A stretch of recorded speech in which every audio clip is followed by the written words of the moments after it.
Fala pessoal, Cris Fedrizzi do Design da Vida. Estou hoje aqui com o Reinaldo Gama, CEO da HSM, co-CEO da Singularity U Brasil. É uma pessoa com mais de 14 anos no mercado financeiro, uma carreira brilhante, aí diretor, já foi diretor, né, participante ali do comitê da ABS Startups, é formado em administração pela Mackenzie e diversos outros cursos, como o programa de gestão de produto na Universidade da Califórnia, ali Berkeley, né? Mas, Reinaldo, além das nomenclaturas, como você se define? Cara, essa pergunta é muito boa, porque ela é pouco usual. Primeiro, um prazer falar contigo aqui, estar participando aqui do podcast. Cris, obrigado pelo convite, tantos nomes de peso aqui, uma grande honra e um privilégio. Como eu me defino, cara? Eu me defino como um cara curioso, inquieto e tentando fazer aquilo que eu acredito, né? Buscando aqui, seja no meio profissional, seja no meio pessoal, buscando algum sentido, algum propósito para aquilo que eu faço.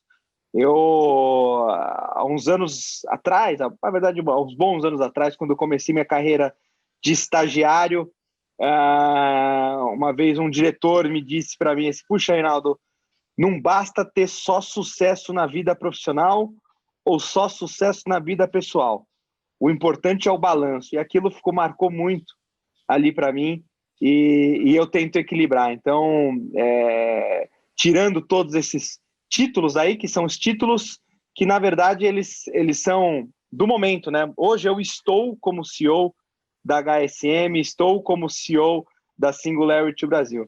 Mas o Reinaldo, ele segue sendo um cara inquieto, um cara curioso, um cara movido aí por inovação, movido por desafios, movido por propósito, por transformar aí, né, o Brasil através da educação, através das organizações, das lideranças, do desenvolvimento das organizações de liderança. Então, para resumir, tentar ser menos filosófico, porque tá faltando aqui. Se eu soubesse que o papo ia para essa linha aqui, Cris, eu ia pegar já um vinho aqui para a gente poder deixar ele mais solto, mas não, é um pouco disso. Não seja por isso. Já vou pegar o vinho aqui também. Cara, então assim, vamos começar com isso que eu sempre gosto de fazer gancho, tá? No que a gente tá conversando. Então, você falou ali propósito, né? Primeira palavra. Cara, existe isso? Assim, qual que é a sua visão da vida? Assim, por que trabalhar? Sabe, por que se dedicar tanto? Tem um propósito por trás ou não? É realmente alguma coisa, agregar valor simplesmente? Qual que é a sua visão? Cara, eu sempre achei que essa história de propósito ela fosse meio balela, né? E eu até hoje estava conversando agora à tarde com um amigo de longa data, que eu não falava com ele há muitos anos, tá? Mais de 10 anos, e ele comentou sobre uma pessoa que nós trabalhamos juntos, que falou assim, puxa, não dá para você fazer o que você gosta, não dá para você ser bem-sucedido fazendo o que você gosta. Você tem que aprender a gostar do seu trabalho. Não dá para trabalhar com o que gosta. Você tem que aprender a gostar do seu trabalho. E eu lembro que a gente, né, sempre discutia isso, e ele falou, putz, isso sempre me incomodou, né? E de fato, né, ainda mais eu que venho de uma carreira no mercado financeiro, trabalho era igual a resultado, trabalho era igual a bonificação, trabalho era igual... E a minha geração, né, eu hoje estou com 35 anos, a minha geração, ela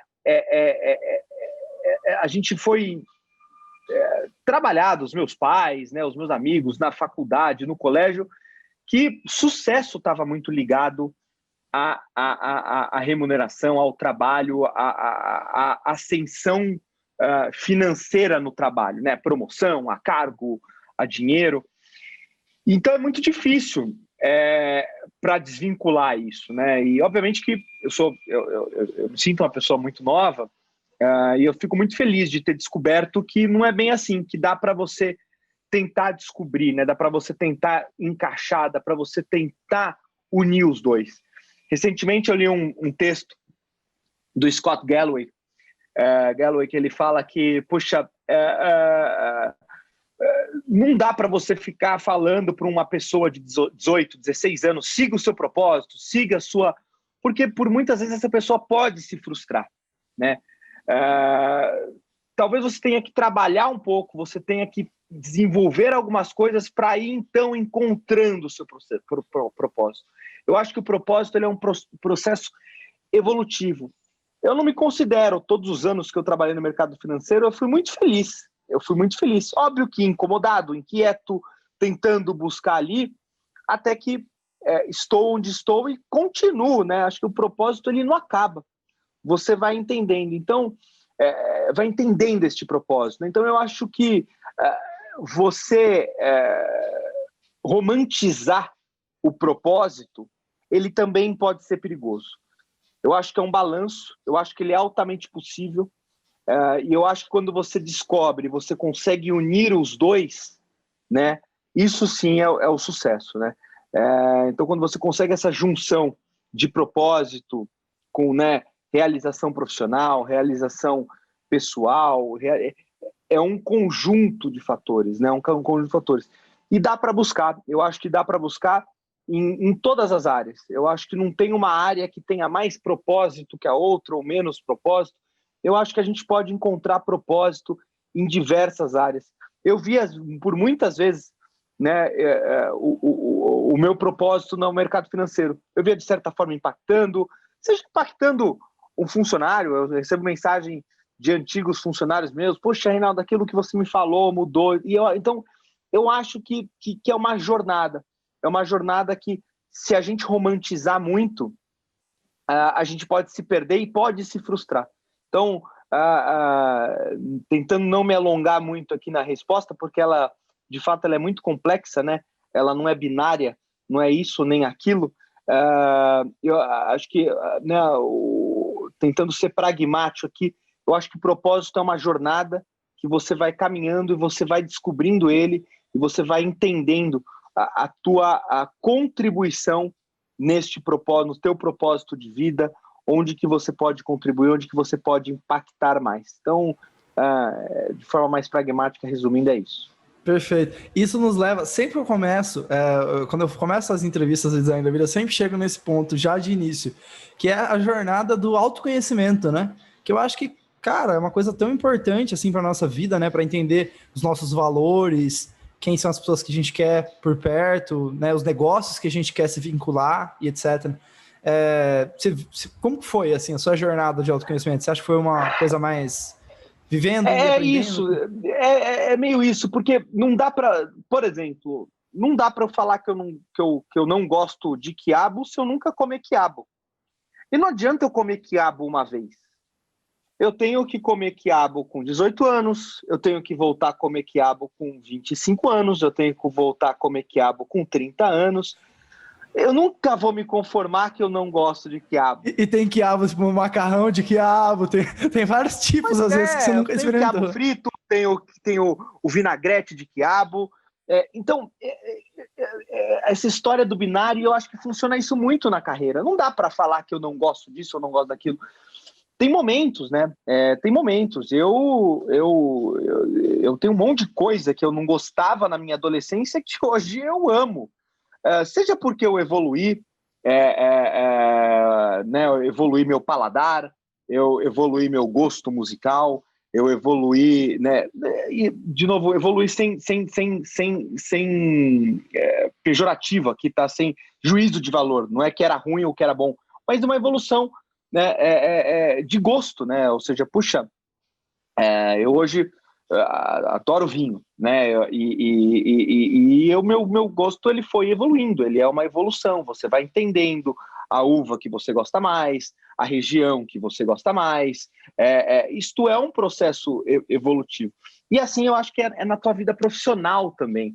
Eu acho que você tem que ver. Eu fiz muitas coisas que, por exemplo, eu trabalhei numa área de qualidade de um grande banco. Putz, quando eu tinha os meus 15 anos, eu não tinha o sonho de trabalhar numa área de qualidade de um grande banco. Eu nem sabia o que fazia uma área de qualidade de um grande banco. E foi lá, trabalhei, fiquei lá por 1 ano e meio, 2 anos. Aprendi, me desenvolvi, e depois de 2 anos não era mais aquilo que eu queria. E aí eu fui para uma área de Business Intelligence.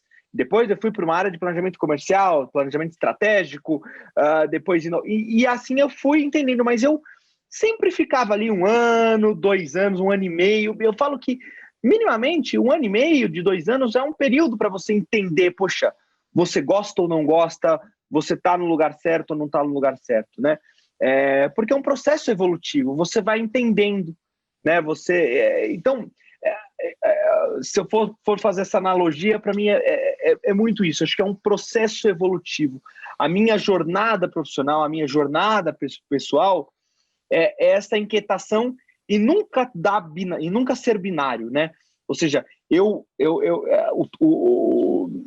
você ter essas certezas, né? Eu acho quando eu era um adolescente que eu já tive muitas certezas e hoje quanto mais eu aprendo, mais eu evoluo no meu autoconhecimento, menos certezas eu tenho. Antes eu batia no peito e me orgulhava de falar que eu tenho certeza disso, eu tenho certeza daquilo, e hoje eu me orgulho muito de não ter certeza de muitas coisas, né? E dar essa chance. Então, ao mesmo tempo que eu estou brincando aqui com o quiabo, se você dá uma chance para o quiabo hoje, dá uma chance depois, se você comeu o quiabo quando adolescente, dá uma chance para comer um quiabinho frito, um quiabinho ali com frango, um vinagrete de quiabo, dá uma chance. Poxa, você faz uma coisa ou você fez uma coisa no passado, dá uma chance. Quem sabe hoje você... Então, eu acho que essa jornada, esse processo evolutivo, né, da gente testar em momentos diferentes, testar em períodos diferentes, que tem muito a ver com o autoconhecimento. E ele é importantíssimo, né, para esse caminhar, para esse redescobrir profissional, para esse descobrimento profissional. Excelente. Eu estou muito curioso para saber um pouquinho do por trás desse pensamento, assim. Quais são algumas escolas de conhecimento que você acompanha? Então, por exemplo, sei lá, Design Thinking, que eu sei que é uma das coisas que você, né, estudou ali. Então, enfim, tem algumas escolas, alguns métodos, alguns princípios que te levam a esse raciocínio, né? Experimentação, processo científico de testes, né, de experimentar. Tem alguma coisa que sobressai na sua cabeça, assim, que você acha que é importante compartilhar? Você acha que é legal compartilhar? Olha, Cris, eu gosto de algumas linhas de pensamento. Eu vou falar primeiro da linha de pensamento que nós da Singularity University, né, aqui como Singularity Brasil, a gente fala bastante, que é o pensamento linear versus o pensamento exponencial, né? Então, se você for olhar ali, o que é o pensamento linear, o que é o pensamento exponencial? O pensamento linear, ele é eu vou dar um exemplo aqui do genoma, por exemplo, a descoberta...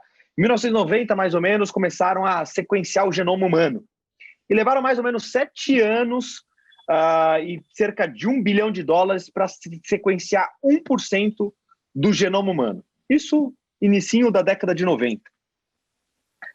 Se você pensar de forma linear, se você pensasse de forma linear na década de 90, você fala, bom, então eu vou levar mais ou menos 700 anos e $100 bilhões para completar o sequenciamento do genoma humano. Pô, 700 anos, vamos deixar quieto o sequenciamento do genoma humano, né? E $100 bilhões, né? Muito dinheiro. E o pensamento exponencial, ele mostra que não. O pensamento exponencial, ele mostra que ele, de fato, ele está na exponencialidade.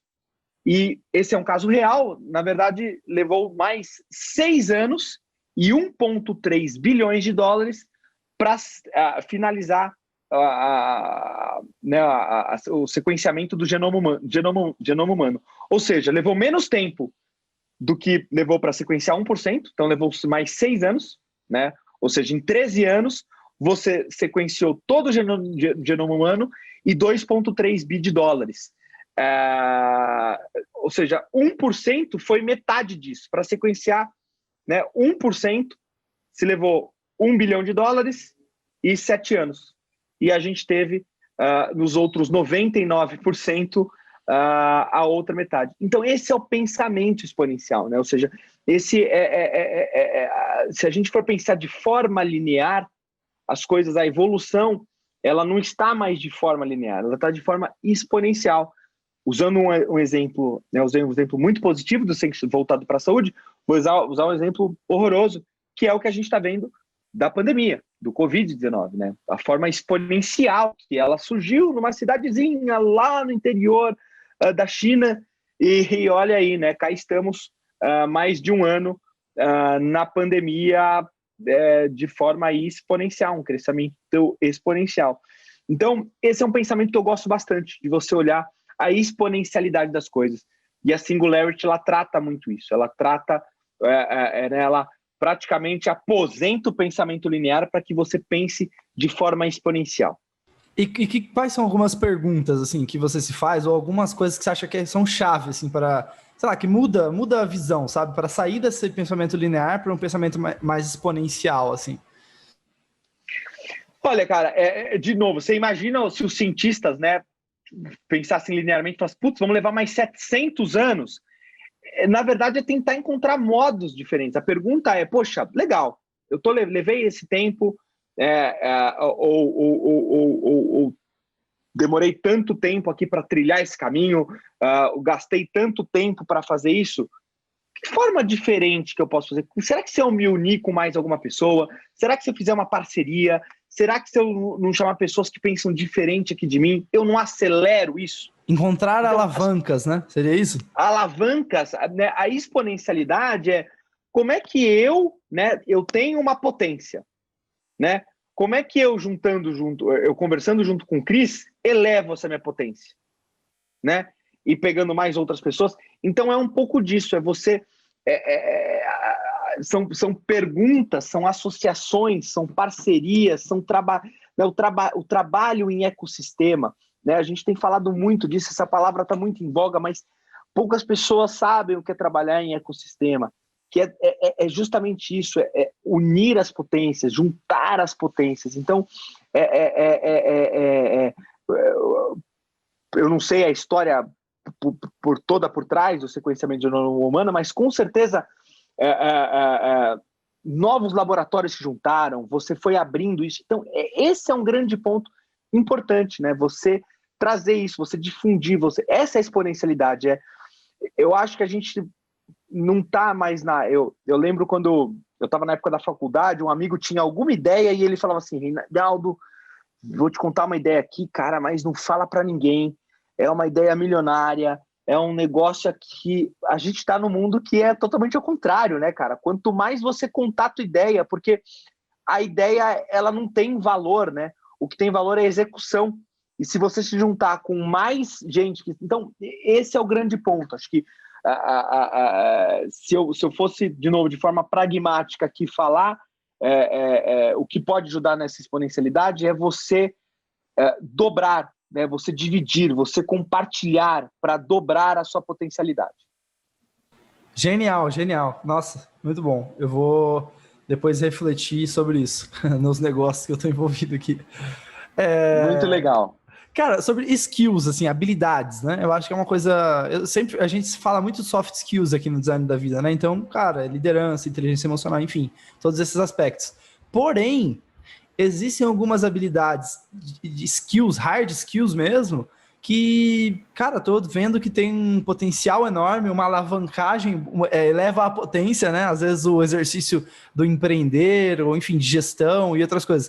Quais são algumas skills que você desenvolveu aí ao longo da sua carreira que foram imprescindíveis, assim, que ajudaram a elevar a sua potência, sabe? Muito boa, cara. Você sabe que na HSM a gente não fala soft skills, porque a gente brinca que de soft não tem nada, né? A gente fala essential skills, que são habilidades essenciais, né? Habilidades essenciais para o nosso pro mundo que a gente vive, né? E se eu fosse destacar algumas, vou destacar, né, algumas que eu acredito muito. Acho que resiliência é uma que ela é muito importante, né?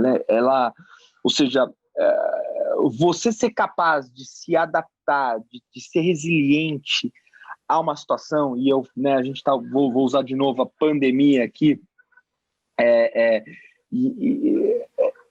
ela é muito importante. Você não ficar preso no status quo, não ficar preso naquelas suas certezas, não ficar preso.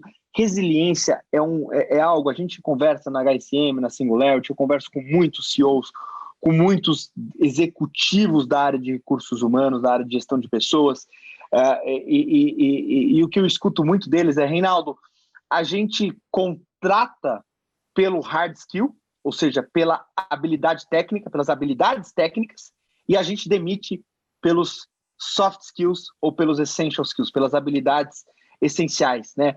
por isso, por falta de resiliência, por falta de adaptabilidade, pela ambidestria, né? Acho que a ambidestria organizacional ela é super importante, ou seja, a gente fala, o que é ambidestria, né? É você ter um motor 1 que vai estar tocando o teu core business, mas do outro lado você vai estar focado também naquilo que vai disruptar o teu core business, naquilo que vai ser o teu novo negócio. Esta ambidestria organizacional ela é muito importante. É você focar no que é importante, é focar ali no curto prazo, é focar na tua entrega, no que é core business, mas ao mesmo tempo tá de olho, né, nesse motor 2. A gente brinca, é o motor 1 e motor 2. Para uma hora você poder desligar o motor 1, seguir no motor 2. E aí parte para o motor 3. Desliga o motor 3, vai para o motor... E assim vai. A ambidestria organizacional é algo muito importante que a gente vê, e para mim foi muito importante, né? Como eu disse, eu sempre fui um cara muito inquieto, muito curioso. Curiosidade ela é muito importante. Eu, por exemplo, eu não sou um programador, eu não conheço de programação, mas eu já fiz curso de programação básica. Eu já me meti para entender um pouquinho do básico de Python. E isso é importante porque eu não vou ser um programador, eu vou chamar os melhores programadores para trabalhar comigo, mas eu preciso entender a lógica, eu preciso... Então, essa curiosidade, eu não leio livro só de gestão, né? A HSM, ela está muito voltada para educação corporativa e tudo mais, mas a gente não trabalha só de gestão. Eu, por exemplo, sou um amante de filosofia, né? Então, isso é muito importante para você... Então, olhar estes novos elementos, né? Essa curiosidade, isso também é uma habilidade, né? Você despertar esta curiosidade. Então, se eu fosse destacar aqui, alguma seria resiliência, adaptabilidade, ambidestria organizacional, curiosidade. Curiosidade é sim uma habilidade, você tem que desenvolvê-la, você tem que ir atrás e olha, eu vou falar, você vai se surpreender. Eu recentemente fiz um curso na Le Cordon Bleu de gastronomia, porque eu também vou buscando isso, eu adoro essas coisas, eu, de novo, sou um amante aqui de vinhos e adoro gastronomia. Então, essas são habilidades que vão te trazendo ali. Eu brinco, né, que na pandemia eu fui muito para a cozinha, né? Né? Não posso mais sair, né, para restaurantes, né? A gente não pode, restaurantes fechados e tudo mais. E eu comecei a estudar. Eu brincava antes, mas brincava muito pouco. E aí eu comecei a estudar. E se você sabe que a gastronomia me trouxe uma coisa que eu sou um cara muito agitado, né? Dá para perceber que eu falo muito, eu sou um cara muito elétrico, tenho muita energia, que eu fico... às vezes meu time, as pessoas que trabalham comigo, Reinaldo, calma, respira. E você sabe que a gastronomia, a cozinha me trouxe uma habilidade que eu estou treinando, que é a da paciência, né? Que é de esperar, né? Não adianta você aumentar o fogo, a comida não vai sair mais rápido, ela vai queimar. Tem comida que ela tem que ficar ali nos 160 graus e não adianta você tentar botar para 200 graus. E isso, né? Eu queimei aqui, coitada da minha esposa, que foi a minha cobaia aqui, comeu muita coisa ruim por conta da minha ansiedade. E hoje eu trabalho ela de forma assim, hoje é quase que uma terapia. Então isso é muito importante. Excelente, cara, nossa, mind-blowing, assim, essa ideia do ambidestria. Eu acho que eu tinha isso de uma forma não explicada, e aí quando você conseguiu me trazer isso, foi genial.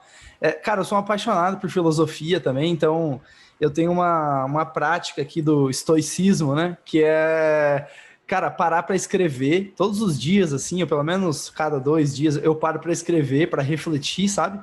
E para usar a minha própria cabeça, porque eu acho que às vezes a gente acaba muito, cara, redes sociais, conteúdo, e isso vai virando, vai acumulando, e quando que eu paro para refletir, sabe, de fato, e chegar às conclusões, né? Sobre, cara, filosofia, eu tô curioso mais para saber, assim, se você tem alguma indicação sobre filosofia, algum livro, alguma coisa que você acha que é legal, assim, indicar, e se você tem alguma prática, assim, por exemplo, pode ser a prática de ler 15 minutos de vez em quando sobre alguma coisa que te interessa, ou se você, enfim, tem alguma sugestão aí para falar de filosofia. Cara, eu adoro... enfim, tem muita coisa que eu gosto e é difícil falar de uma ou outra. Eu vou falar do que eu estou vendo, do que eu estou lendo atualmente. Yuval Harari, a gente trouxe ele até na Expo, tive o prazer de conhecer pessoalmente o Yuval Harari, ainda em tempos pré-pandêmicos. Ele veio em novembro de 2019 e né, a gente trouxe ele para o Brasil e eu conheci ele, enfim, tem os livros dele todos assinados. 21 lições para o século XXI é um livro espetacular, ele é o meu livro de cabeceira, eu gosto bastante. Eu sou um apaixonado, e aí falando um pouco de brasileiro, eu sou um apaixonado pelo Clóvis de Barros, Filho. Eu estou lendo agora, e aí recomendo. É um livro curtinho, pequenininho, estou no finalzinho já, peguei para ler tem pouco tempo, chama Tesão de Viver, e é muito legal que ele mistura casos com filosofia. Ele conta, o Clóvis é um contador de história incrível, eu sou um fã dele, enfim, a gente tem até um grupo que a gente participa juntos, enfim. Então eu gosto muito do Clóvis de Barros Filho, é um cara que eu gosto bastante, e desde dos mais clássicos, né? E aí a gente pode caminhar aqui para desde de Platão a Sócrates, enfim, tem tantos outros, mas eu acho que esses dois são dois nomes que são contemporâneos, e que para quem não é muito chegado no tema, né, porque às vezes a gente acha que filosofia, de novo, vai muito para Platão, vai para Sócrates, né, a gente vai para a Grécia Antiga ali, e na verdade a gente tem caras contemporâneos, de novo, 21 lições para o século XXI, é um livro tão atual e que debate de uma forma, né, filosófica, né, os acontecimentos atuais. E o Clóvis de Barros, de novo, O Tesão de Viver, é um livro muito gostoso, rapidinho de ler, então esses dois são o que eu recomendo. E o que eu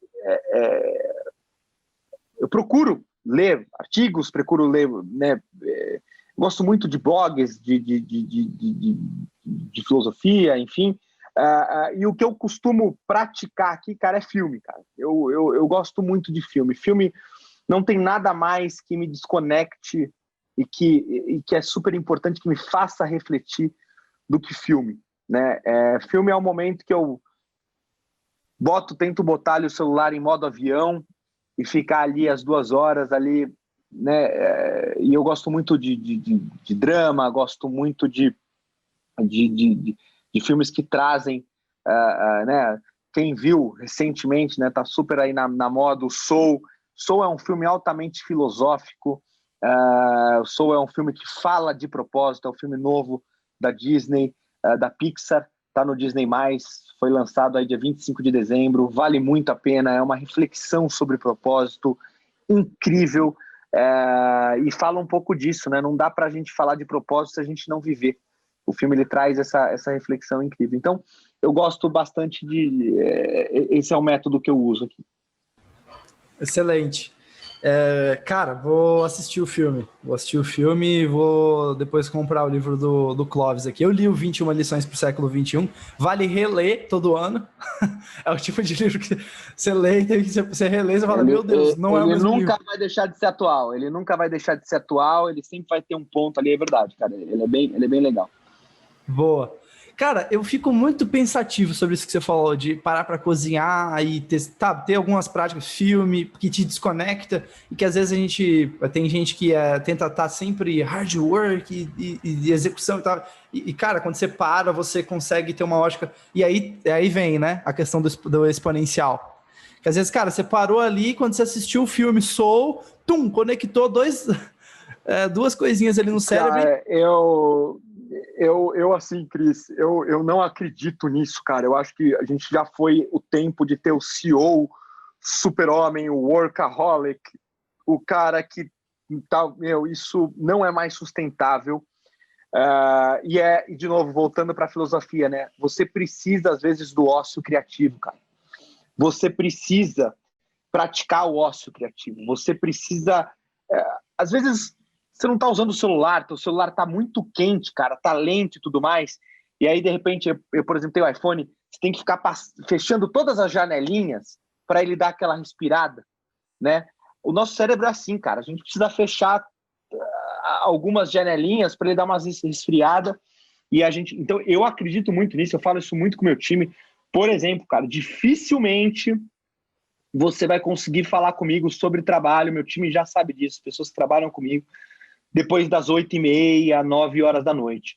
Eu boto meu celular, eu tenho 2 celulares aqui, eu tenho um no trabalho, eu tenho um pessoal, poucas pessoas têm o meu celular pessoal, eu pego meu celular de trabalho, eu boto no modo avião, quem precisa ali sabe meu celular pessoal e vai me acionar se eu tiver alguma emergência, mas eu, 8h30, 9 horas, eu boto meu celular ali num cantinho, e eu pego ele às 7 horas da manhã, às 7h30 da manhã, porque isso é importante. Eu preciso parar um tempinho, eu preciso aqui assistir um filme, eu preciso ler, eu preciso cozinhar, eu preciso ter esse, né, esfriamento de pensamento. E nessas horas, os meus maiores insights foram nesses momentos. Meus maiores insights foram no banho, foram assistindo, por exemplo, o Soul é um desenho que ele te dá 200 insights por minuto, assim, é uma coisa impressionante, né, da beleza de um filme despretensioso, enfim, e o cozinhar é isso, às vezes eu tô cozinhando ali, eu tô tomando um vinho, aí eu começo a parar para pensar ali enquanto tô cozinhando, começo a pensar naquele problema, e aí eu vou longe e a cabeça tá num outro patamar.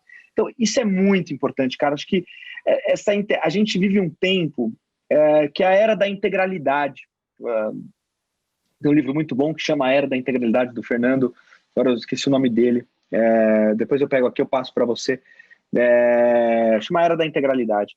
E é isso, né? A gente não pode mais desassociar o ser humano profissional do pessoal. Não tem, olha, você perguntou, né, onde é que eu estava aqui, pô, a gente está aqui, é um podcast, mas a gente está se falando por vídeo aqui, você está dentro da minha casa, cara, não tem mais aqui, né, não dá mais para você falar o Reinaldo CEO, o Reinaldo marido, não tem, cara, a gente vive a era da integralidade, a gente precisa parar e não dá para ser o tempo inteiro profissional, não dá o tempo inteiro para você trabalhar, não dá, você precisa, né, ter esse balanço. De novo, volto lá para o que eu falei no começo. Então, eu acredito muito nisso, cara, nesse tem que parar, nesse ver o filme, ver uma futilidade. Eu adoro série de comédia, eu assisto, cara, também devoro N séries, porque às vezes eu quero parar de pensar, eu quero rir, eu quero ver. Isso é muito importante. Não dá para eu ficar vendo só. Eu amo documentário, mas não dá para ver só documentário, não dá para eu ver só coisa que não, eu preciso, porque a criatividade está nisso, a criatividade está em assistir um filme da Pixar, a criatividade está você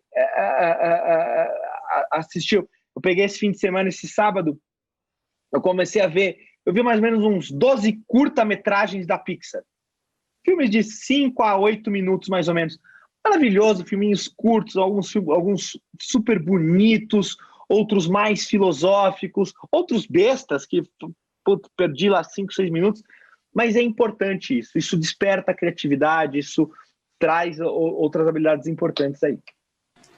Genial. Cara, agora você me colocou num conflito aqui filosófico, cara.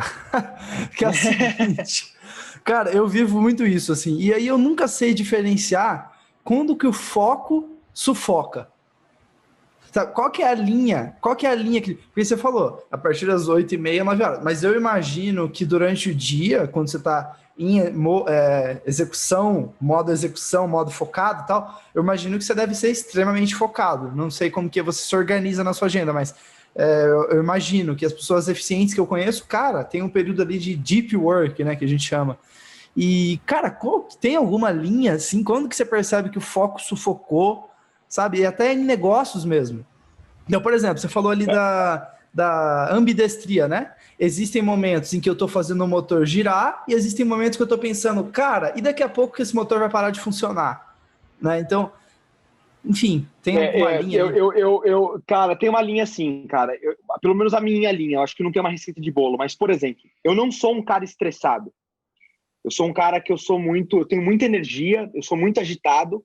Eu trabalho de 12 a 13 horas por dia. Eu começo normalmente às 8 da manhã e a gente está aqui, vou parar 8 e meia, mas aí eu paro. Então eu trabalho de 12 a 13 horas e o meu termômetro é meu estresse.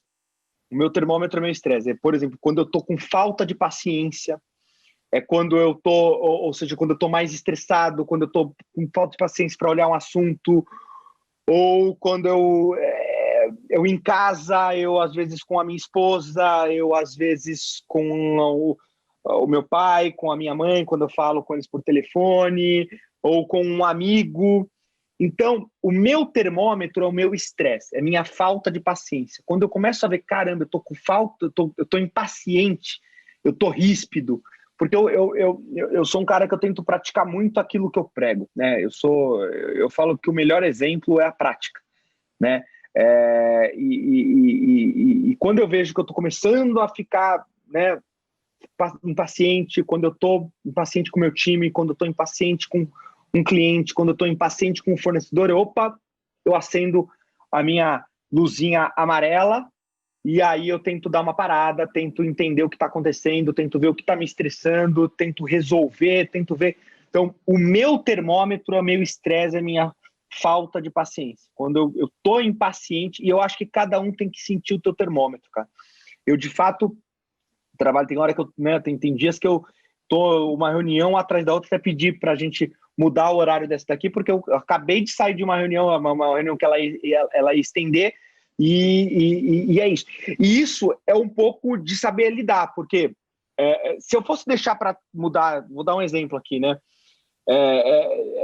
Entender um pouco disso, né? Se eu fosse no meio da reunião, eu poderia tentar manter o horário que a gente marcou aqui, mas se eu fosse, eu ia estar estressado na outra, eu não ia estar bem. Você vê, eu já comecei diferente. Então, eu já me antecipei, falei, Cris, dá para a gente atrasar meia horinha aqui, porque pode ser que essa reunião atrase, e de fato, essa reunião ela atrasou 15 minutos, aí eu aproveitei os outros 10 minutos até a gente começar isso aqui, fui no banheiro, bebi uma água, dei uma parada aqui, respondi uns WhatsApps aqui, umas mensagens que eu tinha. Então, é um pouco disso, assim, sabe?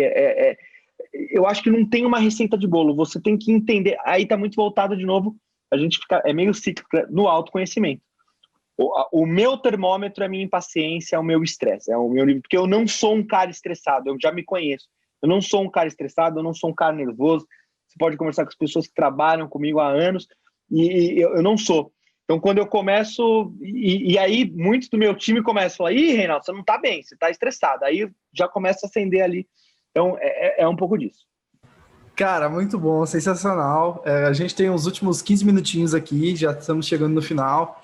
Infelizmente, putz, cara, genial, assim, acho que foi uma das poucas pessoas que conseguiu trazer a profundidade para as perguntas que eu tô fazendo, sabe? Então, cara, muito bom. Trouxe exemplos, cara, tá muito bom mesmo. Tenho certeza que a audiência aqui, o pessoal do podcast vai tá adorando. Cara, últimas duas perguntinhas, na verdade, tá? Queria falar sobre quando que vale, é uma coisa que fica na minha cabeça muito, assim, quando que vale ou não a pena se envolver, na sua opinião, né? Se envolver nas conversas da sociedade. O que significa isso? Escolher as batalhas que você quer batalhar, né? Porque, cara, assim, tem um monte de discussão acontecendo em social media. Então, assim, político X, político Y, enfim, coisas acontecendo no mundo, né? Quando vale a pena ou não se envolver em algumas conversas, ou se você tem que estar por dentro de tudo que está acontecendo ou não, enfim, qual é a sua visão? Cara, eu acho que você tem que estar por dentro de tudo que está acontecendo. Eu acho que você tem que, principalmente quando, né? E aí eu tô falando por mim aqui como um CEO, um executivo de uma empresa de educação. Eu sinceramente, por exemplo, eu acompanho o Big Brother. Isso faz parte. Isso é importante. ali tem muito de comportamento, não é à toa que grandes marcas estão ali, tem Avon, tem grandes marcas ali anunciando, isso não é à toa, tem McDonald's, tem Coca-Cola, ali tem comportamento, ali tem consumo, ali tem como a sociedade, muito grande parte da sociedade está pensando, são 60 milhões de pessoas, né, a audiência do Big Brother, 60 milhões de pessoas, são 60 milhões de pessoas, né, não adianta você falar, putz, isso é banal ou isso não é banal. Você pode até ter essa opinião. E isso vale também para a política. E eu vou, de novo, usar a filosofia aqui. Eu gosto de uma frase de Platão que eu gosto bastante, que ele fala que a opinião é um meio termo entre o conhecimento e a ignorância. Isso é opinião. Então, a opinião ela está no meio termo entre o conhecimento e a ignorância. Então, você pode ter uma opinião sobre algum assunto, e às vezes a opinião ela pode estar muito voltada para a ignorância. Você não conhece aquele assunto, ela está muito voltada para a ignorância. E se você conhece muito assunto, ela está mais voltada. Então, eu gosto muito dessa frase do Platão. E eu acho que a gente tem que buscar conhecer, buscar entender, buscar escutar os dois lados, entender o modo de pensar dos dois lados. Eu acho que a gente está vivendo um período muito perigoso de polarização. E a polarização, ela se dá por isso, por você olhar apenas um lado, e obviamente que as mídias sociais, elas exponencializam isso. Porque quando você está numa mídia social, ela reflete exatamente aquilo que você curte, aquilo que você... Ela vai formando uma bolha, né? Ela vai formando e ela vai polarizando. E isso é muito perigoso. Eu tenho, por exemplo, amigos, cara. Tenho amigos que são de extrema esquerda, eu tenho amigos que são de extrema direita. Eu já reúne os dois, eu tenho amigos jornalistas, assim, que eu aprendo demais, escuto eles e sempre tentando aprender, né?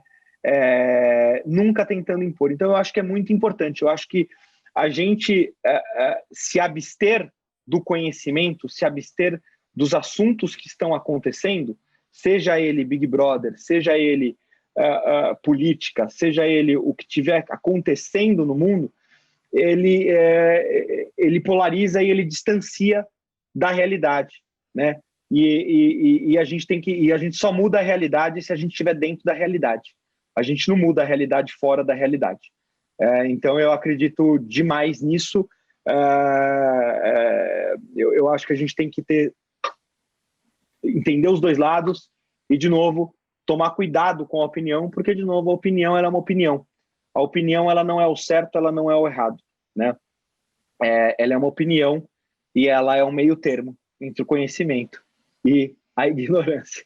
Então, essa é a minha opinião. Caraca, depois eu vou parar para escrever sobre esse episódio aqui, refletir sobre isso que a gente conversou. Vamos fechar, então, agora, sobre indo para o lado do conhecimento. Indo para o lado do conhecimento. Como o Reinaldo se organiza para se manter informado e, cara, buscar conhecimento? Porque eu imagino que a gente está sempre aprendendo, como você falou, por ser curioso. Então, como você busca conhecimento hoje e se manter informado, sabe? E não só informado, mas, enfim, em momentos para tirar. A gente está vivendo um momento, cara, que a gente tem uma enxurrada de informação, né? Tem muita coisa boa. O próprio design da vida, né? Tem muita coisa legal aqui. Vocês fazem curadoria, né? Eu acho que a gente tem que buscar pessoas que fazem boas curadorias, né? A gente entender lugares que têm boas curadorias que são antagônicas. Enfim, eu gosto do antagonismo. Eu recentemente tenho visto vídeos de antagonismos, então, eu vi recentemente, por exemplo, um bate-papo de uma virgem com uma atriz pornô, né? Eu adoro esses antagonismos, porque eu acho que eles... Então, isso, é buscar quem está fazendo curadoria. A gente da HSM, por exemplo, a gente trabalha muito curadoria, a gente trabalha... E você também, né, queridos? Acho que vocês, para buscarem os entrevistados, vocês pesquisam, vocês olham quem que está falando, quem que está ali. Então, a gente vive um momento de ouro, mas um momento muito perigoso também para não ficar não ficar nessa bolha. Então, não vai somente pelas redes sociais, não vai, né, por aquilo que você segue, vai por aquilo que tem uma curadoria maior, aquilo que está trazendo coisas que falam assim, cara, nunca pensei em escutar esse cara, ver a entrevista desse cara, ou ver a entrevista daquele outro cara, vou clicar aqui, aí não vai pela curiosidade, ver o que esse cara tem para falar. Então, eu busco muito isso, eu busco portais, lugares que eu sei que fazem curadorias corretas, que fazem curadorias, né, que não apenas aquilo que eu busco, né, ou seja, não aquilo que é jogado para mim em termos de rede social, que é do algoritmo, mas pessoas que estão ali buscando esses antagonismos. Então, de novo, livro, né, cara? Vai buscar autores que você nunca pensou ler. Né, eu dei exemplo aqui de um brasileiro incrível, Clóvis de Barros. Ele fala muito sobre isso, sobre opinião, ele fala muito sobre, né, a polarização. É muito bonito o jeito que ele fala, eu adoro, né, ter uma entrevista dele na CNN, que é incrível. Vai lá no YouTube, busca Clóvis de Barros na CNN. É incrível como que ele fala disso. Vocês vão ficar apaixonados. O Clóvis é um cara que ele tem uma linha de pensamento muito incrível. E aí, de novo, você tem o Yuval Harari. O Yuval Harari recentemente falou num grande evento digital de um banco. Então, é buscar um pouco disso, buscar aquilo que não tá sendo cuspido para você pelos algoritmos. Usar um pouco da curiosidade, da criatividade, né? E não ir só pelos algoritmos. Então, eu busco isso, eu tento buscar muito esses antagonismos, pedir indicações para amigos meus, amigos que eu sei que pensam diferente de mim. Cara, o que você está vendo? Deixa eu ver isso aqui, deixa eu ver aquilo. Então, isso também pode é muito importante, é o método que eu uso. Por mim, minha esposa, ela é doida em Big Brother. E é barato, eu sento com ela na TV, ela assina pay-per-view e tudo mais, eu sento para assistir, porque é muito importante, eu vejo a opinião dela, eu vejo como é que as pessoas estão refletindo isso. Pode ser banal, pode ser sim, é um programa de entretenimento, né, ela é um entretenimento que se você tiver um olhar crítico, você vai ver muita filosofia, você vai ver muito consumidor, você vai ver muito cliente, você vai ver muito comportamento humano. Então, basta o teu olhar para as coisas, né? Reinaldo, obrigado, cara, pelo seu tempo. Putz, inspirador aqui. Eu acho que a conversa só confirma o que a gente está tentando trazer com o design da vida. Então, putz, obrigado aí pelo seu tempo, enfim, por agregar aqui, né? Somar um pouco do seu propósito, compartilhar o seu propósito com a gente. E, cara, palavras finais aí, o que você quiser dizer, sugestões, como as pessoas encontram o Reinaldo, o HSM, enfim, o que você quiser dizer aí para a audiência. Poxa, primeiro agradecer, parabenizar pelo trabalho, acho que é super legal essa abordagem que vocês estão trazendo, parabéns. Eu estou no LinkedIn como Reinaldo com Y Gama, podem me buscar lá no LinkedIn, mandar mensagem, acho que a gente trocou por lá pelo LinkedIn, né? Eu respondo, eu busco sempre estar ativo ali. Sigam o HSM Singularity Brasil nas redes sociais, estamos no Instagram, no Facebook, no LinkedIn. E é isso, cara. Acho que só agradecer a oportunidade, espero que foi muito gostoso, adoro falar, adoro conversar, acho que os temas aqui foram muito gostosos e obrigado pela condução aí, Cris. Show! Pessoal, um abraço. Obrigado, Reinaldo. E é isso, pessoal. Abraço. Tchau, tchau.